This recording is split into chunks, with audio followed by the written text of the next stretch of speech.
Right guys, when it comes to your barbell sumo squat, this is a little bit more of a technically niche barbell squat variation, and a lot of people get it wrong.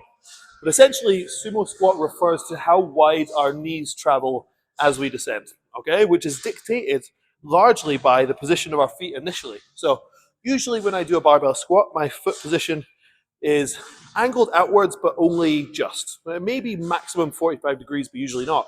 With the sumo squat, it's much greater than that. It's a really, really wide angle where we're pointing our toes out massively. So for me, that might look a bit more like this, okay? Now, where people get this confused is people hear the word sumo and they go really wide like this. But you'll notice is that doesn't really let you get very far. So we want feet just outside hip width apart in terms of how wide they are, but toes pointed outwards really, really greatly. So if I get under the bar like this, the bar should usually sit just on top of my traps, almost like a high bar position. And I'm going to point my toes out essentially as much as I can manage relative to my level of flexibility. And flexibility is really crucial with this one. If you don't have the flexibility, you're going to want to work on it first.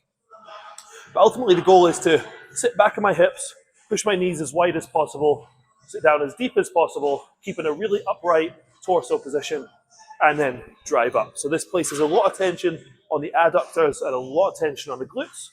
Obviously with getting a good amount of knee flexion, so really stretching the quads as well. Acts as just a little bit of a different variation for our normal squat pattern. So main coaching cues are keep your chest and your spine position nice and upright. You want to maintain midfoot pressure the entire time.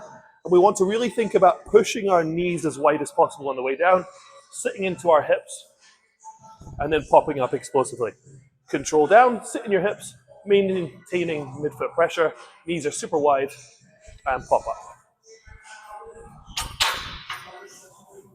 And that is it for the often misunderstood barbell sumo squat.